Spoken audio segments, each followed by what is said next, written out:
All right, we are back at Behind the Seas, where we see more creative content. This is where we are always going to dive into what we see, what we saw, and dive straight into being seen. That is the whole point, purpose, and everything is branding yourself, getting yourself out there so everyone can see more pros out there. All right, so you already know it's me, C,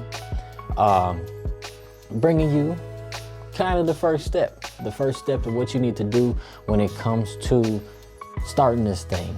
It's a crazy dragon that you got to get on. This ain't no pony, this ain't no bull, this is a straight dragon. It's something where if you are committed, then you put them 10 toes in the dirt and let's go, right? So first thing first is what I could not stand continuously hearing, but I'm gonna say it now because now I understand it. Now I get it. Now I know what the language means, and that is defining your niche. Somebody say niche, whatever, but seeing where you stand is most important. It is going to make sure that your portfolio is cohesive, that you are talking to your direct target, your direct audience, and it's going to make the conversation between clients way simpler. You don't have to worry about shuffling through albums of weddings when you're trying to find portraits. You're not gonna have to figure out where your landscape photos are when you got all these child photos. So you niching down and defining your niche, where you want to be, is very important. So we're just going to break that down into 3 simple steps. Nothing major, nothing hard, just a little homework to do if you want to do it, right? First step is finding your specialty. What are you trying to do? Now, that is very important because there is many forms of photography and videography. Some of the top ones, just off the top of my head, are you got fashion, you got sports, you got nature, you got landscape, you got pet photography, you got newborn photography, you have travel photography, you have portrait, aerial, and the list goes on and on and on. You have wedding photography is a huge one, right? So where do you want to be? Where do you see yourself? What do you love to photograph? When you think of photography, you're literally, and the definition, you can look it up.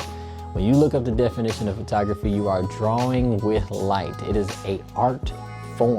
What speaks to your spirit? That is the most important part. If you don't like taking pictures of babies, you shouldn't be taking pictures of babies. If you don't enjoy sport photography, but you rather do boat photography, that is where you should be. You should be in the niche that you enjoy. That's gonna make living 1,000 times better, I promise. Figure out your topic, your niche, right? Once you figure that out, and it is okay if you have multiple things that you like to photograph, but I encourage you to focus on one area where you practice, you push, you take plenty of photos, you have plenty of content to build your platforms, which we will talk on in future videos. And if someone comes to you while you're doing product photography with a portrait photography pitch, you don't have to decline them, right? And that's also what I had to learn, is even though you niche down and you present in a certain way and you get in a certain industry, that does not limit you to that industry. You can take the knowledge and the skill set to other niches and other forms of photography and videography that you enjoy as well. It's just all about presence and creating that brand for your company, your business, and what you are trying to do. Moving on to the second point, market research.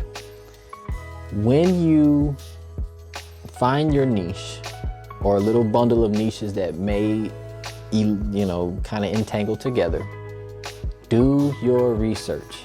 The research never stops. Just want you to know. This continues to let you know what your audience is looking for, what is their problems and issues, and how, as a photographer and videographer or content creator, will you be able to solve their problems? How will you be able to become that problem solver? You're not just a photographer. You're not just giving them photos. You're not just giving them content. You are giving them solutions to future problems that they are unaware of, or current problems that they are dealing with, to broaden their audience or get themselves out there in other ways, right?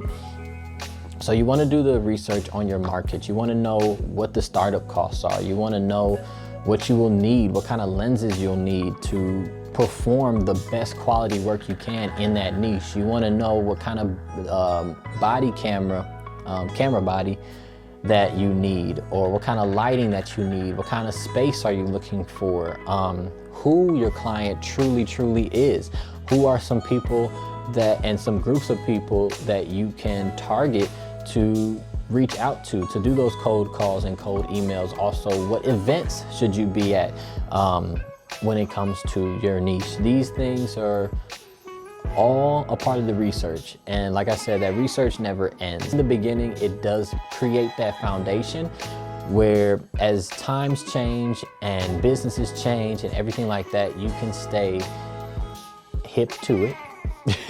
have a foundation for your own company on what to fall back on and what your principles are. So that is very important. Our last tip of today in this defining your niche and getting your niche is finding that unique styling and flavor that you only bring to the table. Now, I will say that this tip is not something that's just gonna pop out at you on the first shoot, not even the first couple of shoots. There will be something that you do specifically that no one else does. Even if it's just interacting off camera with your clients, there's gonna be something that you uniquely do. I would have to say that you gravitate to. Like, some people like black and white photography. Some people like to use film only. And even though we're in a digital world, it's a whole different feel. Some people, their photo edits are different. Some people have specific angles and compositions that they enjoy doing for each shoot. Even if you give them the basics of what they're asking, you put your artistic flavor on there so that people, when they look at your artwork, they know, okay, X, Y, and Z did this. I can tell because of the color, because of how this bleeds into this, because how the contrast, it's gonna be something that is something you develop and you continue to do. It's gonna be, like, for me, I've made videos for years now that I posted throughout on my Instagram, as well as my Facebook page and things like that. And eventually, I just always kept saying, all right, let's get it. It's in every video. That's how it begins, right? So I'm not gonna change it. It's something that I naturally do. It's something I just start my videos doing. So there's gonna be a unique flavoring that you bring to your niche, to your craft, that it's like fingerprints. It's only custom and unique to you. It's like snowflakes. There's not one of the same. So understand that, yes, this is a business where in some lenses and some light, it is oversaturated. Everyone's a creative content creator, or what, a digital creator or photographer or videographer or whatever. But there is a unique additive.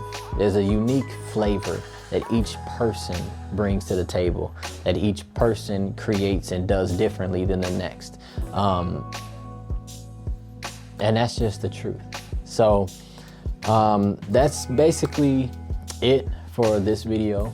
I just had some quick little tips just to get the ball rolling. We all know that we got to start with what we got. So that's also where that market research helps, because like I said, even with what you have, you know what you are building towards.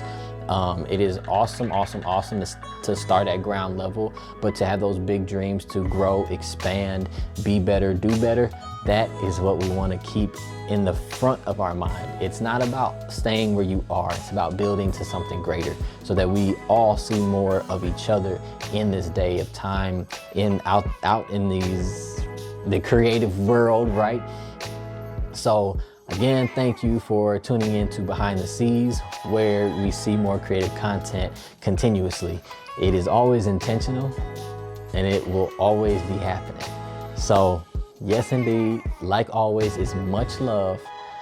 Peace to the next time.